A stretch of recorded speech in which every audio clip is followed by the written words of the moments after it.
Welcome.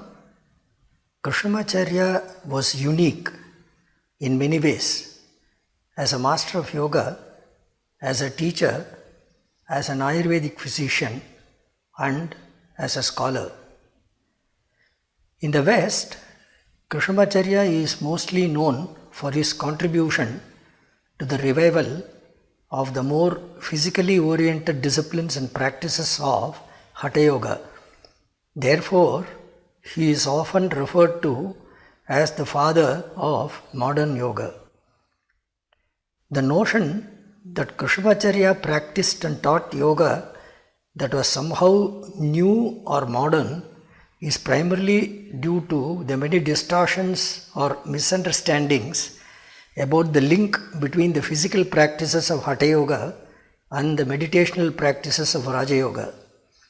He was the conservator of the ancient teachings of Raja Yoga. As a master of yoga and a great scholar, he practiced and linked the physical practices of Hatha Yoga with the mental states of Samadhi described in the Yoga Sutras of Patanjali. Let us listen to the great master on what is yoga. யோகம் அல்லது ஒரு ஞானம். நுண்ணில் யோகம் அல்லது ஞானத்தில் பரியோசானம். யோகம்னாக்கா சூத்திரத்தில் சொல்லியிருக்கு, யோக சித்த விருத்தி நிரோதா. சித்த விருத்தி நிரோதான்னாக்கா சித்தம் அல்லது சலனம் இல்லாதபடி நிறுத்துறது. அப்போது சலனம் இல்லாத ஒரு கால் மணியோ கால் நிமிஷமோ நிறுத்தினாக்கா அவனுக்கு தெரியுது யோகம் பண்ணுறது அகண்டமான ஞான ஸ்வரூபம் பண்ணுறது, வேறு விஷயம் இல்லை. During my interview of Krishnamacharya in 1988, he continued to expand on his personal experience of this yogic state of Samadhi. In this state of Samadhi, the pinnacle of sustained mental focus on the goal of classical yoga can be reached through pranayama. Krishnamacharya used to say that pranayama is critical among the 8 limbs of yoga. The practice of pranayama is preceded by the practice of the mudras and the practice of the asanas. These are truly amazing photos of the great master. In addition to his mastery of asanas, Krishnamacharya was able to bring the involuntary functions of the body like the heartbeat under voluntary control.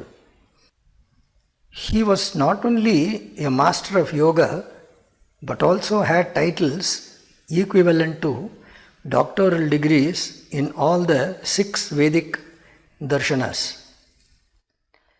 Krishnamacharya taught yoga for nearly 7 decades. He started teaching yoga under the patronage of the Maharaja of Mysore in the 1930s. Indra Devi, B.K. Iyengar and Pattabhi Jois studied with him during this period. What was Krishnamacharya teaching during the 1930s? The silent film from 1938 contains the practice of Krishnamacharya, his wife and children, and B.K. Iyengar, who was also the brother of his wife. An analysis of this 1938 video will reveal that Krishnamacharya's teaching was based on this principle: teach what is appropriate for each individual. He taught jumping asanas to his children who were 5 to 7 years old.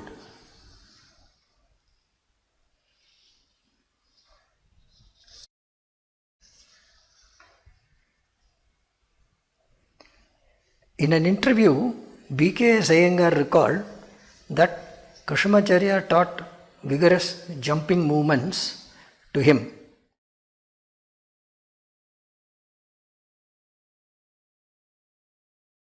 Let's see that.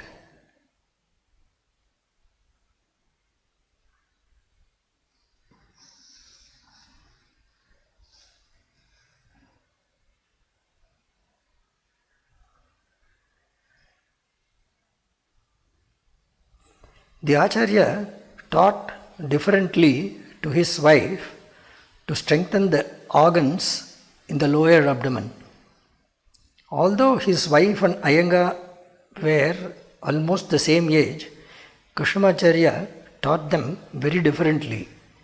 He did not teach deep backbends to his wife.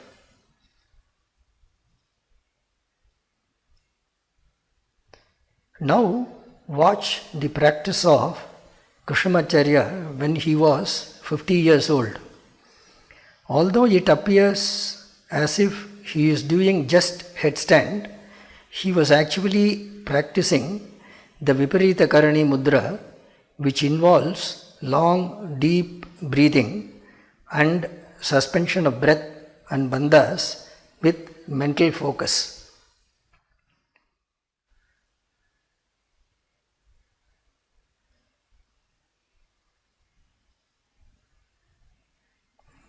Krishnamacharya wrote a book called Yoga Makaranda in 1934.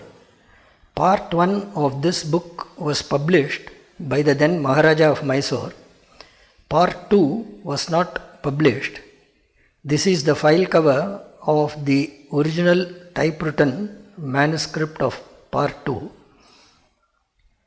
His son Desikachar and myself had classes together on some text like the Yoga Sutras.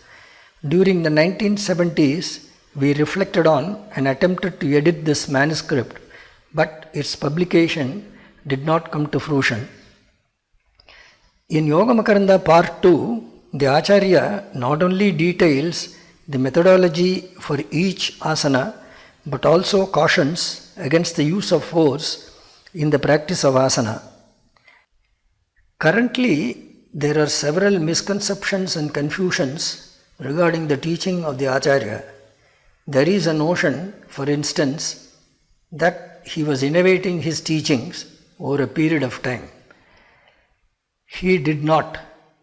He always taught what was appropriate for each individual. The purpose and the capability of the person determined the practice.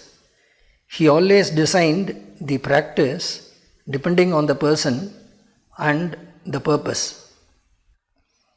To a question on should the asana practice be done fast and why not, Krishnamacharya replied that fast movements and in turn fast breathing will disturb the flow of prana and will result in imbalances.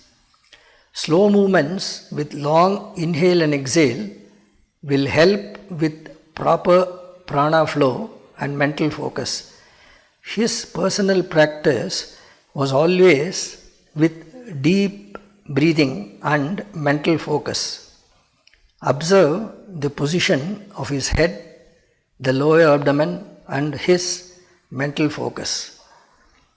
He was always concentrated on the inner alignment through breath. According to Krishnamacharya, practice and knowledge must always go together. He used to say, practice without right knowledge of theory is blind. This is also because without right knowledge, one can mindfully do a wrong practice. He also did not mix up yoga and religion. As a Vaishnavite, he kept the wooden sandals of his religious guru. He did not keep the sandals of his yoga guru, Ram Mohana Brahmachari, and never asked his students to pay homage to his Vaishnavite lineage or the Padukas. There is only one yoga, the Yoga Sutras of Patanjali. This is also known as Raja Yoga. Hatha Yoga, Laya Yoga and Mantra Yoga each have 4 steps. they involve the practice of some of the 8 limbs of the Yoga Sutras, like the Yamas and Niyamas. They merge into the 6th limb of yoga, Dharana, which leads to Samadhi. Krishnamacharya, with his depth of knowledge and practice, was clear of these connections. In the 1930s, Krishnamacharya tried to resolve the prevailing confusions among the then yoga luminaries. He later recalled, in 1933 through 1937, some people were talking about different varieties of yoga like Hatha Yoga, Raja Yoga and Kundalini Yoga. Some said that the Kriyas were the most important and that was true yoga. I was in the yoga school in Mysore under the patronage of the king.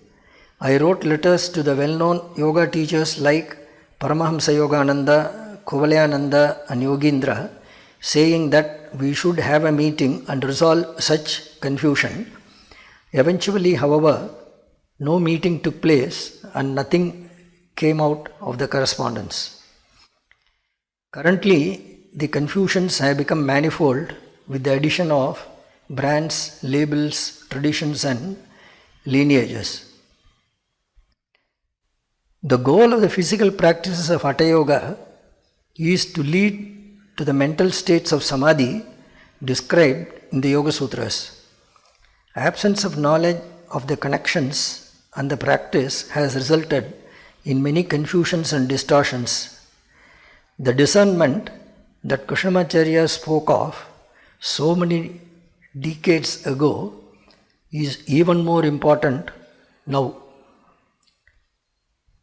On November 18th, we celebrate his 125th birth anniversary. I vividly remember this day 25 years ago on his 100th birthday, as I was the convener of his centenary celebrations.